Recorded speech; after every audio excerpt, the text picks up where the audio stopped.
Queridos amigos, uma boa noite a todos e que a paz de Jesus esteja conosco, hoje e sempre. No Evangelho de João, no capítulo 14, versículos 16 e 17, Jesus nos faz uma afirmação que servirá de base para o nosso estudo na noite de hoje. Vejamos o que ele nos assegura.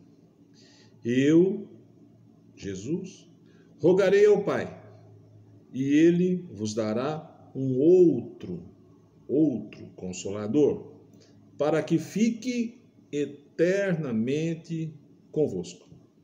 É o Espírito de verdade, que o mundo não pode receber, porque não o vê e não o conhece, mas permanecerá convosco e estará entre vós. Meus amigos, nós assim podemos compreender que Jesus está se referindo a uma nova revelação, na medida que, naquele momento, ele nos trazia a revelação da Boa Nova, o seu Santo Evangelho, né?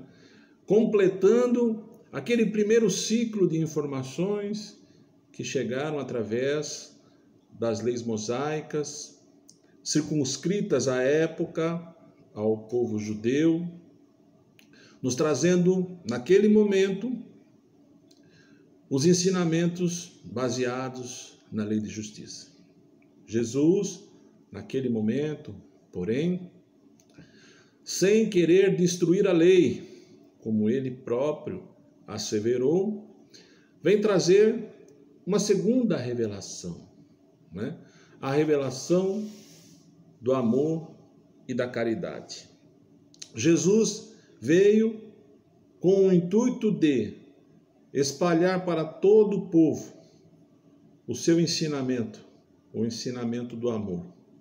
No entanto, meus amigos, os homens daquela época ainda não estavam em condições de compreender a magnitude daquele ensinamento. E eu me pergunto se hoje, passados 2000 anos após a proclamação do seu Santo Evangelho, nós já o compreendemos. Assim sendo, muitas vezes Jesus se viu obrigado a falar em parábolas, num sentido figurado, para talvez demonstrar uma maior clareza no seu ensinamento aos homens ainda tão imperfeitos daquela época. Ainda assim, ele nos assevera que não disse tudo, porque fatalmente não seria compreendido.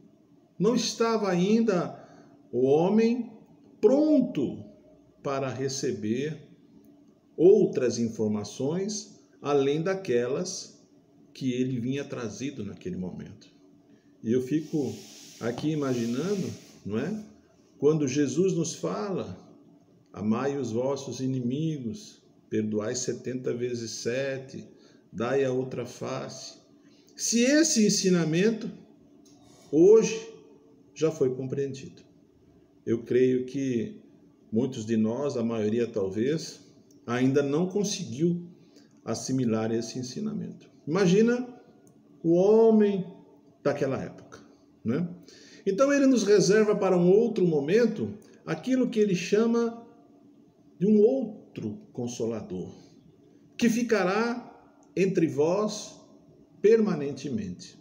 O que nos dá a entender que esse outro Consolador seria um novo ensinamento, uma nova revelação, uma terceira revelação, completando os ensinamentos anteriores, aqueles primeiros trazidos por Moisés e aqueles que Jesus trazia naquele momento. Então, naquela época oportuna, não é? Nós queremos crer que o mundo espiritual se organiza, não é? para nos trazer a terceira revelação. E eu quero crer, meus amigos, que nós, espíritas, concordamos que a terceira revelação é justamente o Espiritismo, que vem desnudar o véu, que vem nos trazer alguns esclarecimentos que, eventualmente, o homem daquela época, como o próprio Jesus asseverou, não estava em condições de atender. Os espíritos superiores se organizam para nos dar a verdade, a informação que completa o ensinamento de Jesus. Vem nos falar da reencarnação, muito embora outras religiões, em especial os orientais, já o compreendiam, mas sobretudo vem nos falar das leis kármicas, da causa e efeito, né? Trazendo revelações em relação à imortalidade da alma, à comunicação entre os dois mundos, né? Para que nós possamos, no momento oportuno, compreender o real sentido da vida. Para que nós possamos compreender que a nossa vida, ela inicia-se no berço, passando pelo túmulo e continua no mundo espiritual, num processo constante e permanente de evolução.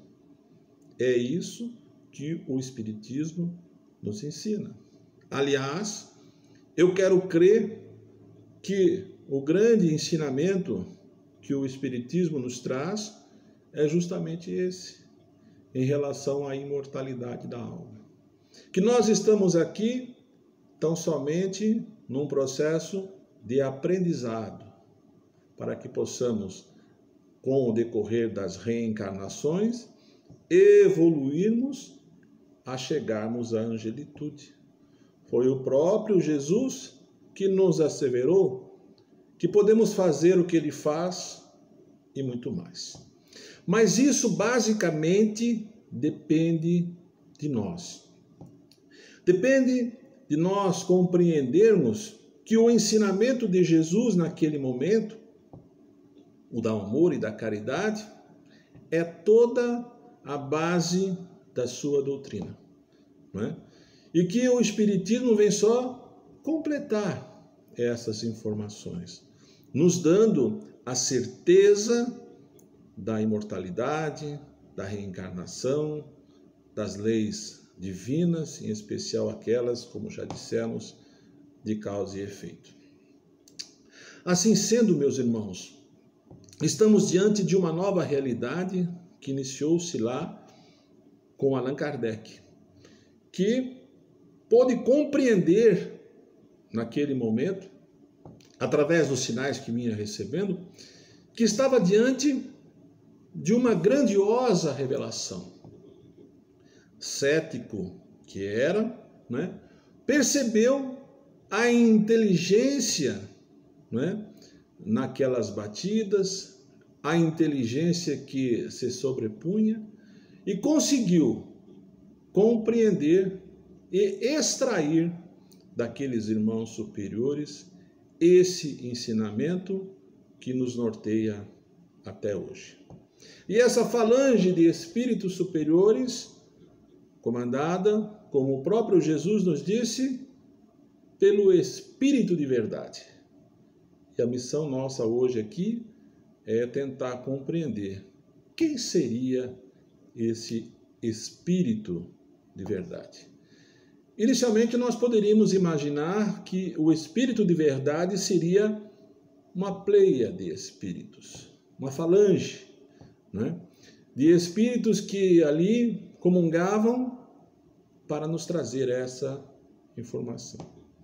Eu me recordo que nas obras de André Luiz, há um caso em que, acho que no livro Ação e Reação, em que uma senhora desencarnada faz uma prece a um filho que está encarnado, a Bezerra de Menezes. Então, André pergunta ao benfeitor que o acompanha naquele momento, mas Dr. Bezerra estaria a ponto de atender a todos os petitórios que recebe ao mesmo tempo? E o benfeitor esclarece: André, Bezerra de Menezes representa uma falange de espíritos que com ele trabalham dentro do mesmo objetivo, né?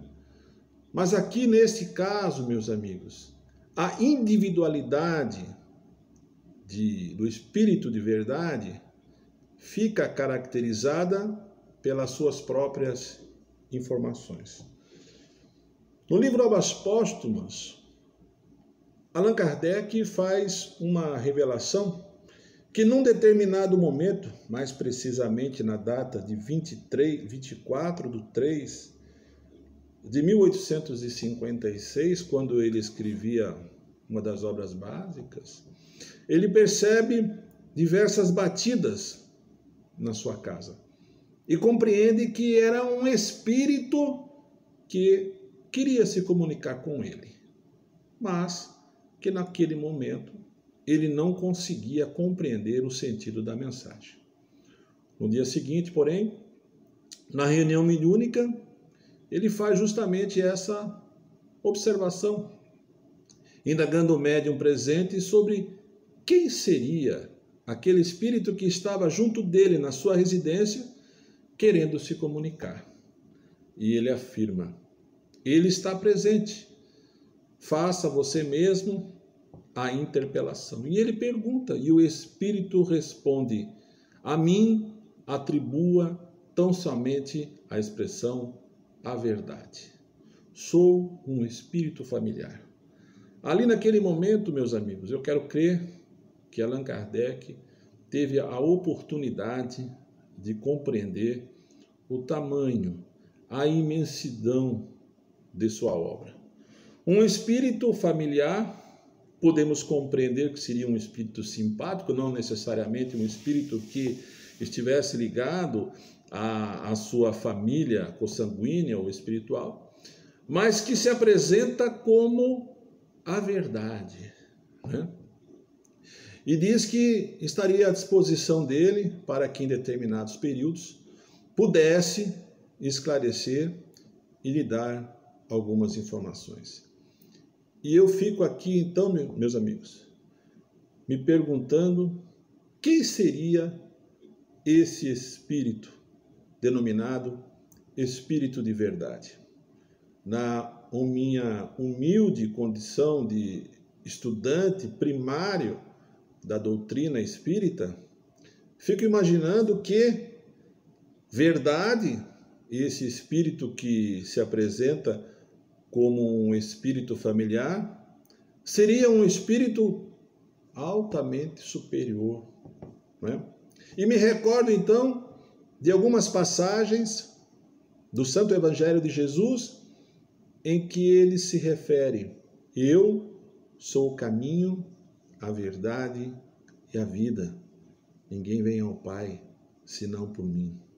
Ou então, ainda no Evangelho de João: conhecereis a verdade e a verdade vos libertará. Quem seria, meus amigos, esse espírito com tamanha autoridade moral para se intitular a verdade, né? E esse espírito se comunica outras vezes, em especial, algumas mensagens que estão lá no livro Evangelho segundo o Espiritismo, no capítulo 6. Aliás, somente nesse capítulo, chamado Sede Perfeitos, aonde ele fala: sou o grande médico das almas e venho trazer o remédio que deve curá-las. Os fracos, os sofredores, os enfermos são meus filhos prediletos e venho salvá-los. Ou seja, ali ele se apresenta como um espírito superior que vem nos ajudar a nos esclarecer, né?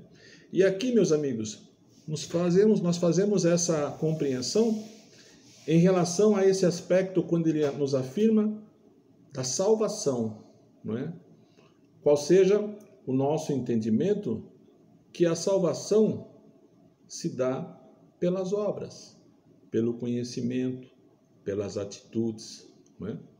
Assim, podemos compreender que através do seu ensinamento, quando ele nos diz: eu sou o caminho, a verdade e a vida, ele se apresenta como Jesus. No Evangelho, no seu Santo Evangelho, meus amigos, há dezenas de passagens em que ele se refere. Em verdade vos digo. Ou seja, ele nos orienta, ele nos dá a informação, ele nos dá a receita, ele nos dá o caminho para que nós possamos nos tornar pessoas melhores e alcançarmos a salvação pelas nossas obras, ou seja, pelos nossos atos.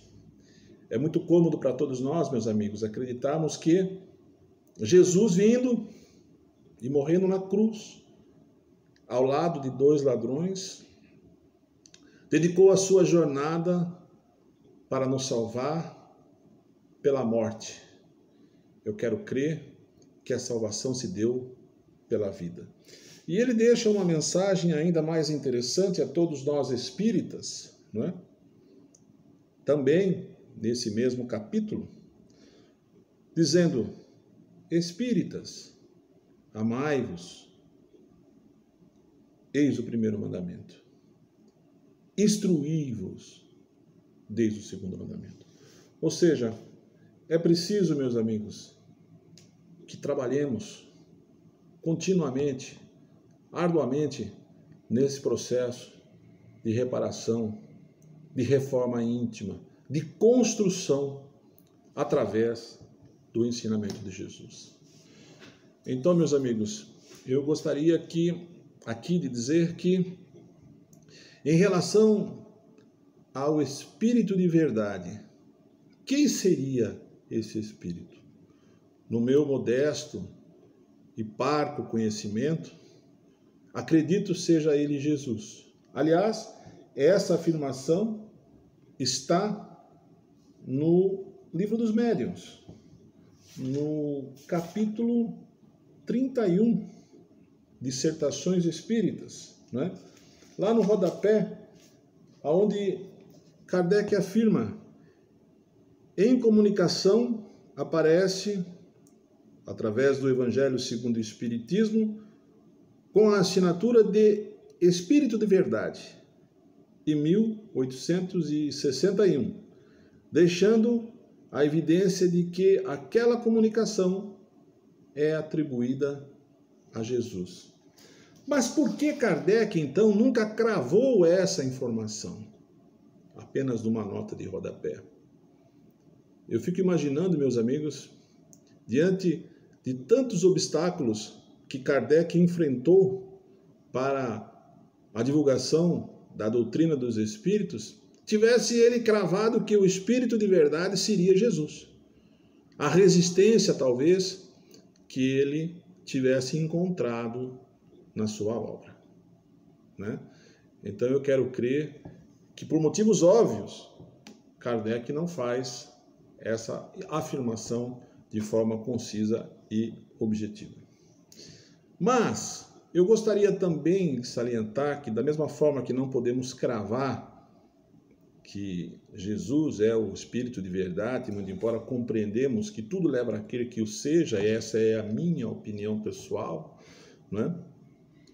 Eu gostaria de rememorar uma passagem em que eu tive a oportunidade de comparecer a uma palestra aqui na cidade de Sorocaba com o Dr.